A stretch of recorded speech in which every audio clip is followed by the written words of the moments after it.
dans une caverne oubliée, au pied de la montagne, vivait un homme aveugle. Il avait perdu la vue il y a des années. Son unique métier était de fabriquer des cordes avec une grande habileté, qu'il vendait aux marchands ou aux bergers de passage. Par une nuit paisible, il entendit la voix d'une femme l'appeler à l'entrée de la caverne. Il n'entendit pas ses pas, mais une voix disant « Veux-tu revoir la lumière ?» L'homme lui demanda « Qui es-tu » Elle le regarda et dit « Une femme venue te rendre ce qui t'a été dérobé. » L'homme répondit « Si tu es une sorcière, va ton chemin. Je n'ai ni temps ni argent. » La femme répondit « Je n'ai pas de magie et je ne cherche pas d'argent. Je suis une femme qui sait comment rendre la vue, si tu le désires. » L'homme demanda « Et quelle est la contrepartie ?» Elle dit « Que tu m'épouses, et que tu ne me poses pas de questions sur mes origines, sur mes nuits, ni sur ma famille. » L'homme, étonné, demanda « Qu'est-ce qui pousserait une femme à épouser un aveugle dans une caverne, qui ne possède rien au monde ?» Elle dit « J'ai besoin d'un homme qui ne pose pas de questions sur la nuit et ne fouille pas les ombres. » L'homme hésita un instant puis dit « Je n'ai rien à perdre. Si tu es sincère, fais-le. » Elle s'approcha de lui, posa ses mains sur ses yeux, puis murmura des mots qu'il ne comprit pas. Elle lui ordonna de rester assis jusqu'au lever du soleil et de ne pas ouvrir les yeux avant d'entendre sa voix à nouveau. L'homme resta assis, les yeux clos, jusqu'au matin. Il entendit son murmure « Ouvre les yeux. » L'homme ouvrit les yeux et, soudain, sa vue lui revint. Il vit la lumière après des années d'obscurité.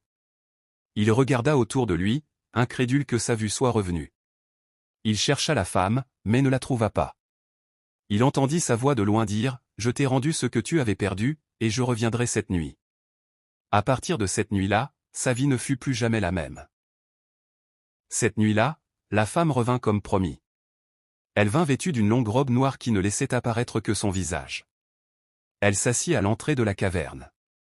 L'homme la regarda et la trouva d'une grande beauté. Il pensait qu'elle était laide, mais ce qu'il vit le remplit d'étonnement. La femme le regarda et dit « Maintenant tu as retrouvé la vue et j'ai tenu ma promesse. Tiens donc ce que tu as promis. » L'homme dit « Je tiendrai ma promesse, mais avant, dis-moi, es-tu humaine ?» La femme répondit « Je ne t'ai pas promis la vérité sur tout, mais je t'ai promis de ne pas poser de questions. Si tu veux la lumière, laisse ce qui est dans l'obscurité à sa place. » L'homme se tut, puis lui tendit la main et dit « Tu auras ce que tu veux. » Il l'épousa et vécut avec elle dans la caverne. Aucun témoin ne vint, personne ne fut présent à leur mariage, mais elle dit « Cela me suffit, car entre nous, il n'y a que la promesse des mots. » Dès ce jour, elle demeura avec lui, s'occupant de ses affaires et faisant ce que n'importe quelle épouse ferait. Mais elle disparaissait parfois en fin de nuit et revenait avant l'aube. Il ne lui demandait jamais où elle allait. Les jours passèrent, et Dieu leur donna 3 filles, toutes belles et sans aucune bizarrerie. Elles remplissaient la caverne d'une vie qu'il n'avait jamais connue auparavant. Pour la première fois, il sentit qu'il n'était pas seul. Mais une petite chose continuait de le préoccuper. S'il se réveillait en fin de nuit, il ne la trouvait pas à ses côtés. Et parfois, il entendait un léger bruissement à l'entrée de la caverne, comme si quelqu'un sortait sans bruit et revenait avant qu'il n'ouvre les yeux. Il essayait d'ignorer cela, mais quelque chose commença à peser sur son cœur, et le doute le réveillait de son sommeil. Un jour, un vieil homme du village mourut, et ses funérailles eurent lieu la nuit. Quand l'homme accompagna le cortège funèbre aux tombes, la surprise fut grande, il vit sa femme près des tombes. Il ne savait pas ce qui l'avait amené là à cette heure. Mais quand elle remarqua qu'il l'avait vue, elle disparut comme si elle n'avait jamais existé. Après l'enterrement et le retour de l'homme à sa caverne, le doute commença à s'insinuer dans son esprit. Cette nuit-là, il ne dormit pas et décida de la surveiller.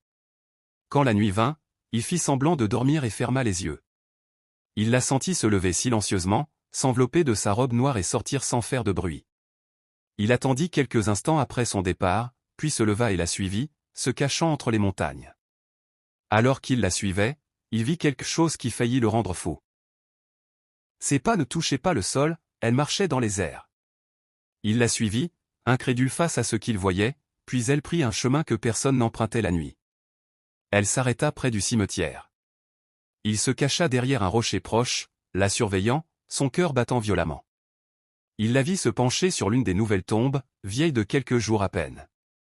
Elle posa ses mains sur la terre et murmura des mots qu'il ne comprit pas.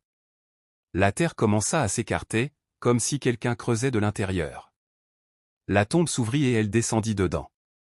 Il s'approcha jusqu'à la limite de l'ouverture de la tombe, et lorsqu'il regarda à l'intérieur, ce fut la surprise, il la vit à l'intérieur de la tombe, se pencher, plonger ses mains dans la poitrine du mort et en retirer quelque chose, puis elle commença à manger. Les yeux de l'homme s'écarquillèrent et son corps trembla. Il recula d'un pas, et les pierres faillirent glisser sous ses pieds, mais elle ne le remarqua pas. La scène était au-delà de ce que son cœur pouvait supporter, mais il resta immobile, sans respirer, sans penser, juste observant ce que son esprit ne pouvait croire. Soudain, elle se retourna, regarda dans sa direction et le fixa.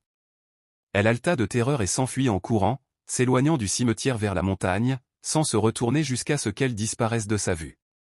L'homme retourna à la caverne, ne comprenant pas ce qu'il avait vu. Il s'assit, ne sachant si ce qu'il avait vu était un rêve, un cauchemar ou la réalité. Il ne savait pas si elle était une djinn, une sorcière ou un démon, mais il était certain qu'elle n'était pas humaine.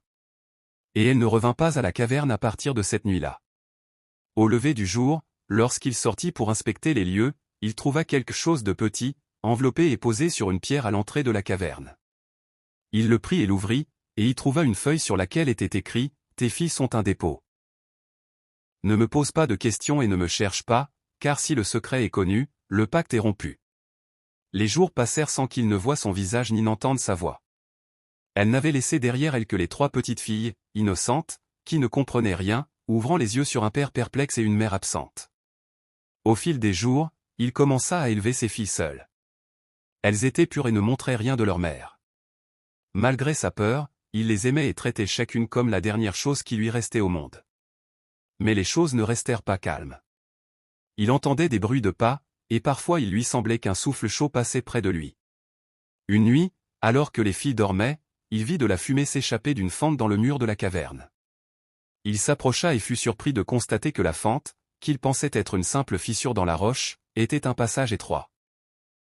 Il s'y glissa prudemment, rampa à l'intérieur jusqu'à ce qu'il s'élargisse un peu, puis il se retrouva dans une petite pièce. Au centre de la pièce, il y avait une pierre noire sur laquelle son nom était gravé. Et sur le sol, il y avait des restes de tissu d'une robe noire, la même robe que sa femme portait. Il recula rapidement, sortit de la fente et la referma avec des pierres. Cette nuit-là, il dormit assis à côté de ses filles, mais à son réveil, il trouva sur sa poitrine un papier sur lequel était écrit « N'ouvre pas ce que tu ne comprends pas. Les filles sont un dépôt, mais ce qui est dans leur sang n'est pas à toi seul. » Les années passèrent, et les filles grandirent sans rien savoir de leur mère. Le père ne leur dit rien, il disait seulement qu'elle était morte. Un soir pluvieux, il entendit ses filles chuchoter. Il s'approcha sans faire de bruit et entendit l'aînée dire « Nous faisons toujours le même rêve. Maman nous appelle de loin et dit. » Le cœur de l'homme trembla à ce qu'il entendit. Il sortit et se dirigea vers le village, cherchant un vieil homme sage qu'il connaissait, un homme de peu de mots mais de grande connaissance. Il arriva chez le sage et lui demanda « Et si un homme avait des enfants avec une femme qui n'est pas humaine ?» Le sage le regarda longuement puis dit « Le sang ne disparaît pas, mais il met parfois du temps à apparaître. Et les filles nées des djinns, si elles vivent parmi les humains, leur nature se manifeste à la première perte, à la première colère ou au premier décès. » Puis il lui donna une eau étrange et lui dit « Essaie-la avec elle. S'il y a quelque chose en elle, cela apparaîtra. » L'homme retourna à la caverne, le cœur rempli d'une nouvelle peur. Il s'assit devant le feu, les 3 filles endormies. Il les regarda longtemps puis murmura « Si l'une d'elles a du sang non humain, je dois savoir laquelle. » Le lendemain, il mit l'eau que le sage lui avait donnée dans un ruisseau, puis il les emmena au ruisseau et leur dit « Lavez-vous les mains. Je vais aller ramasser du bois. » Puis il se tint à distance, les observant. La cadette se lava les mains sans que rien n'apparaisse. L'aînée rit et s'éclaboussa d'eau comme une enfant. Quant à la plus jeune, elle regarda l'eau sans la toucher, recula d'un pas, puis regarda autour d'elle, comme si quelqu'un la regardait. Le père comprit qu'elle avait du sang de sa mère et commença à la surveiller. Le lendemain, l'aîné le réveilla en criant « Notre petite sœur a disparu. » Le père sortit la chercher autour de la caverne et partout, mais il n'y avait aucune trace d'elle.